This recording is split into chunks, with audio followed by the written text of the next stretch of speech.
What happens when the party is 50% edgelords? Hi everyone, All Things D&D is back with another story. Who can be the edgier edgelord? The completely ridiculous death cleric or the over-the-top fake edgelord? You decide and let us know after listening to this. So this story was thankfully a short experience, due to the edgelord not being in the campaign for more than 2 sessions. However, I think it's an interesting one because it involved 2 edgelords both being in a party at the same time. Kinda. So we were running an online short-term 5e game. We're currently between campaigns and we had a new player join our Discord server and show interest in playing with us. We figured a short campaign of about 10 sessions was a perfect way to get acquainted. Things were made very clear from the start that this would pretty much be a comedy campaign, as our last campaign had a very dramatic and emotional finale, and we wanted to cut loose for a bit. It's also worth noting that this player is new to our group, but not to tabletops or even D&D. They claim quite a bit of experience under their belt, and based on how they built their character and knew the rules well, I'm inclined to believe them.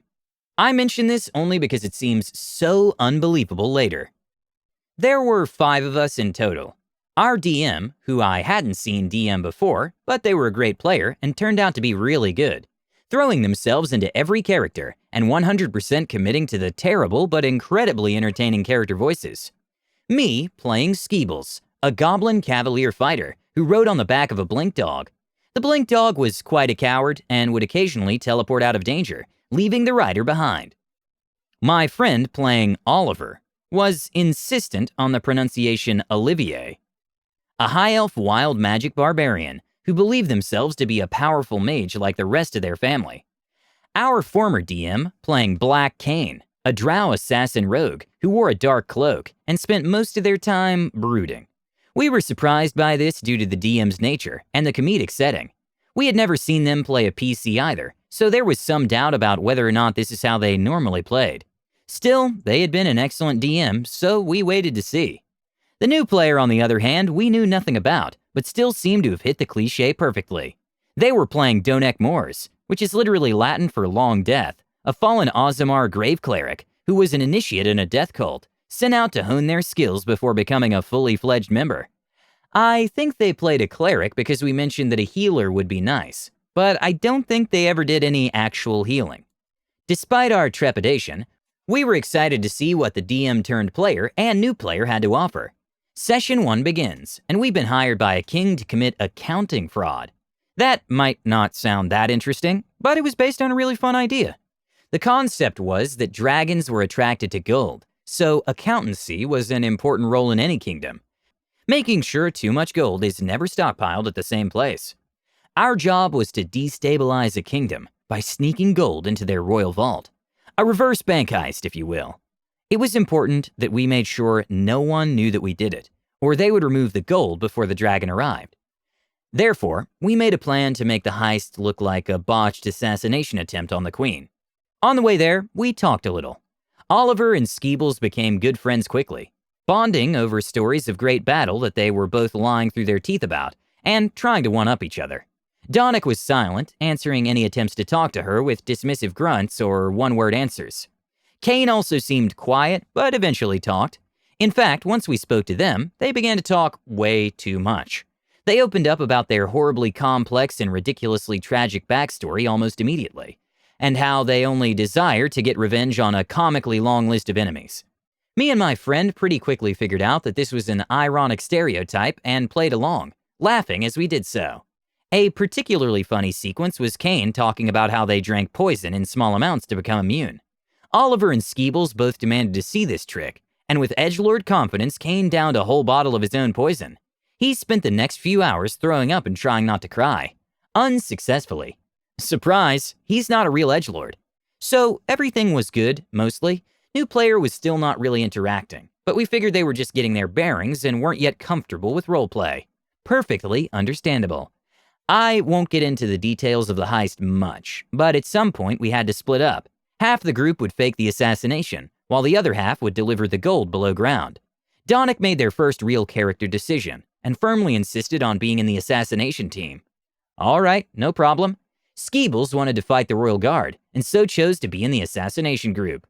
Kane was better at sneaking, and Oliver was convinced that their spells could help them break into the vault, so they went below. While the other two were sneaking their way in, Skeebles and Donnic both had to force their way into the throne room and loudly shout a proclamation for the Queen's head. We get into fighting, and Skeebles focuses on kiting the very strong royal guard around. I wasn't trying to fight them, of course. We had no chance, but we needed to delay.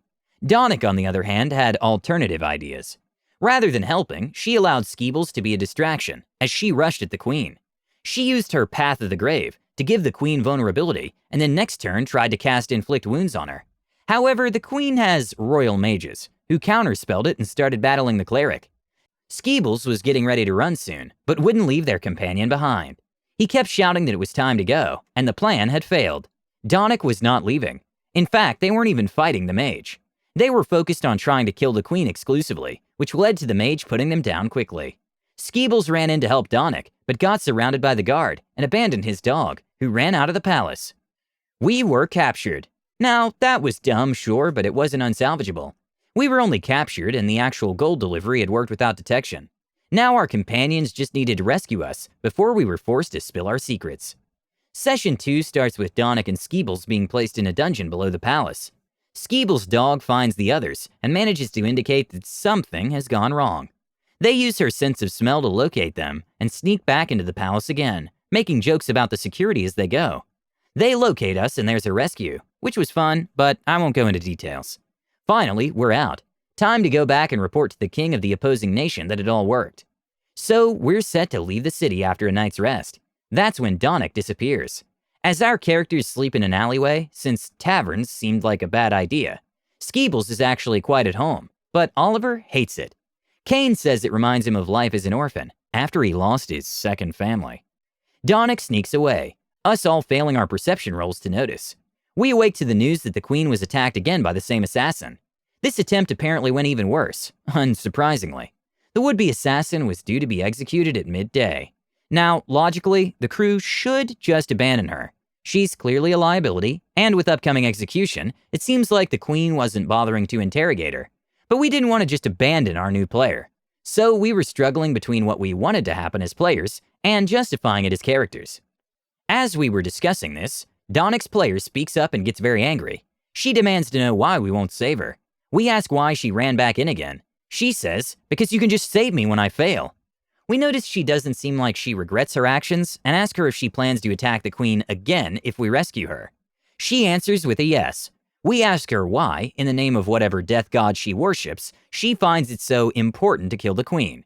She answers with, "I kid you not, because bringing death is the essence of my life."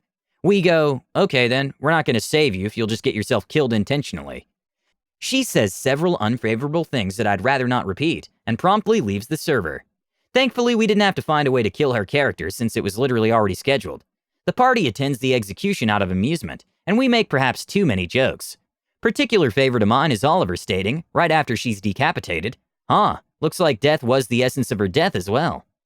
The rest of the campaign was tons of fun, and we're setting up for the next long-term one. However, we have not forgotten our brave fallen companion. Because bringing death is the essence of my life has become a staple in-joke of ours, and we often use it when we're asked for an explanation on just about anything. Let's all pour one out for the terrifying acolyte of death with a total inability to read the room and understand that we were making fun of edgelords like her. Every party that has a for-real edgelord needs someone playing an over-the-top fake edgelord now. I would love to hear the dialogue between these two out-tragicking each other. Please let us know what you think and comment below. Don't forget to subscribe to our channel, All Things D&D. Our next video will be posted in 3 days, so stay tuned for more amazing Dungeons & Dragons content.